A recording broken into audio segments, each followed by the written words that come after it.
Bonsoir à tous, fidèles de la nation. Bienvenue sur Maurice TV, votre chaîne préférée, celle qui gratte là où ça démange pendant que les autres vous vendent des cartes postales. Aujourd'hui, on plonge dans le dossier qui fait trembler les robes noires et transpirer les politiciens, l'affaire Adrien Duval. Au programme, un accident qui remonte à l'époque où on portait encore des masques, des tests d'alcoolémie qui jouent à cache-cache, et surtout, ce fameux verdict du 29 avril. On va décortiquer comment une simple collision à ébène est devenue un thriller juridique digne de Netflix, avec en guest star les fameux Missy Moustache qui nous régalent de leurs enregistrements. Est-ce que la justice est la même pour le chauffeur de taxi de Cure-Pipe que pour monsieur le speaker? C'est ce qu'on va voir. Signe avertissement, mais avant de lancer les hostilités, si vous aimez notre liberté de ton, et que vous n'avez pas de moustache qui vous écoute, lâchez-nous un énorme pouce bleu. C'est notre carburant pour continuer à fouiller. Et surtout, abonnez-vous et activez la cloche pour rester scotché à toutes les mises à jour de notre île. Ici, on ne dort pas, on surveille. Vous êtes prêts? Les micros sont branchés, les dossiers sont sur la table. Allez, on commence. Port-Louis.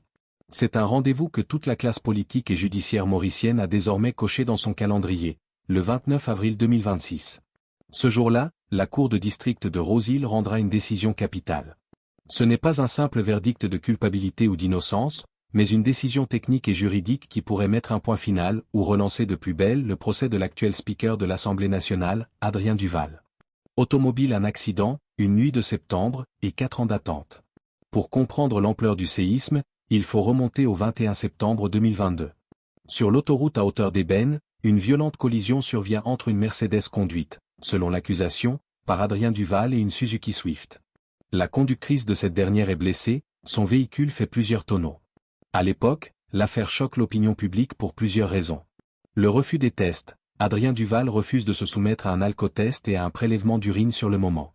Le jeu de chaises musicales, un ami présent dans la voiture tente initialement de s'accuser à sa place avant de se rétracter.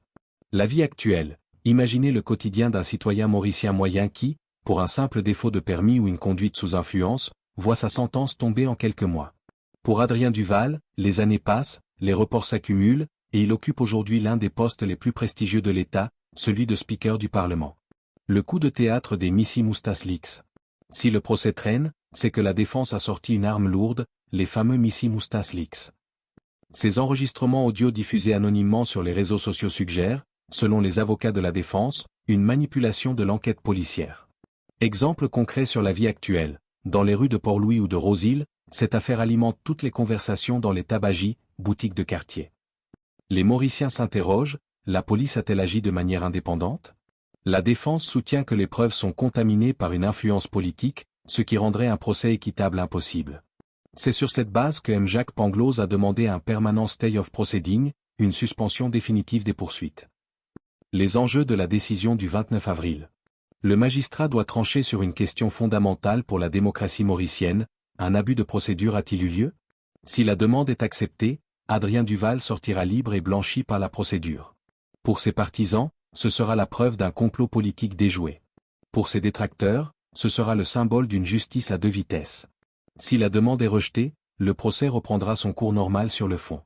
On entrera alors dans le détail des preuves, qui conduisait réellement? Quel était le taux d'alcool? L'accusation de coups et blessures involontaires sera alors débattue. Un impact au-delà du tribunal. Cette affaire n'est pas qu'un fait divers routier. Elle touche au cœur de l'institution parlementaire. En tant que speaker, Adrien Duval préside les débats de l'Assemblée. Chaque nouveau rebondissement judiciaire vient jeter une ombre sur sa neutralité et sa légitimité aux yeux d'une partie de la population. Ce n'est plus seulement une affaire d'accident à ébène, c'est un test de résistance pour nos institutions, confie un observateur politique local. L'œil du reporter.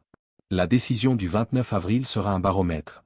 Elle dira si, dans la Maurice de 2026, les preuves numériques, les fuites audio, peuvent annuler une procédure criminelle classique. C'est une première juridique qui fera date.